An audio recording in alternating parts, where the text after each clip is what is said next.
Memang akhir-akhir ini banyak sekali pertanyaan mengenai kaitan antara kepemimpinan, terutama aspek integritasnya, dengan kasus-kasus yang terjadi di negara kita akhir-akhir ini.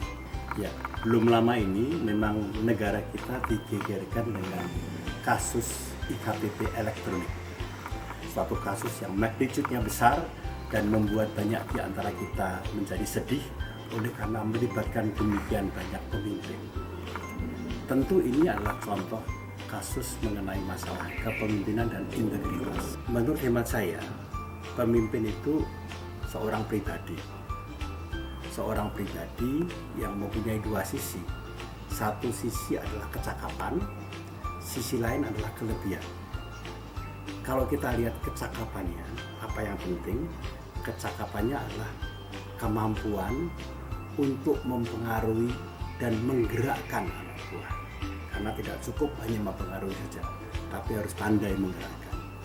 Oleh karenanya yang penting adalah kemampuan untuk berkomunikasi secara efektif. Di sisi lain, dalam situasi yang sulit, tentunya kita pemimpin harus mempunyai kemampuan untuk menjadi pedagang, semacam pedagang harapan yang dinamakan merchant of hope. Itu sisi kecakapan atau kompetensi yang harus dimiliki oleh seorang pemimpin. Namun tadi kita mengatakan di sisi lain ada masalah kelebihan. Nah, kelebihan ini adalah hal yang penting. Kelebihan yang utama adalah dia harus menjadi orang yang mempunyai sifat arete, dalam bahasa Yunani, keutamaan. Keutamaan yang bagaimana? Keutamaan untuk mau mendahulukan kepentingan orang lain daripada kepentingan dirinya sendiri. Oleh karena itu, dia menjadi seorang yang terutama. Apa yang menarik? Yang menarik dari sisi keutamaan ini adalah pentingnya aspek kejujuran dan integritas.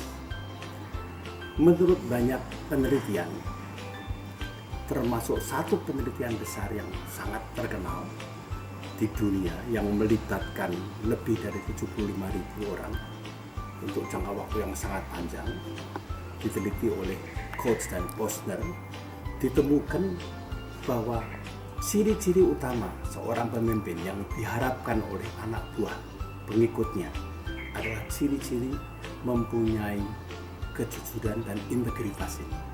Kepemimpinan itu sendiri, kalau kita memaknai secara lebih nyata, sebetulnya kan bukan hanya berbicara mengenai masalah position, bukan hanya masalah jabatan, tapi berbicara mengenai action, tindakan.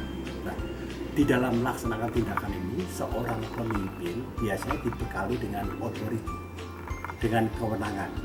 Kalau kewenangan ini tidak diatur dalam suatu sistem, acap kali yang terjadi adalah akan menuju pada tindakan-tindakan yang berbau korup. Oleh karenanya, kalau kita ingin mengkaitkan seorang pemimpin yang biasanya tentunya diberi wewenang agar dapat bertindak dengan benar, maka kekuasaan ini memang harus dibarengi dengan sifat keutamaan tadi yang dicerminkan secara lebih mendasar lagi dalam bentuk kejujuran dan integritas.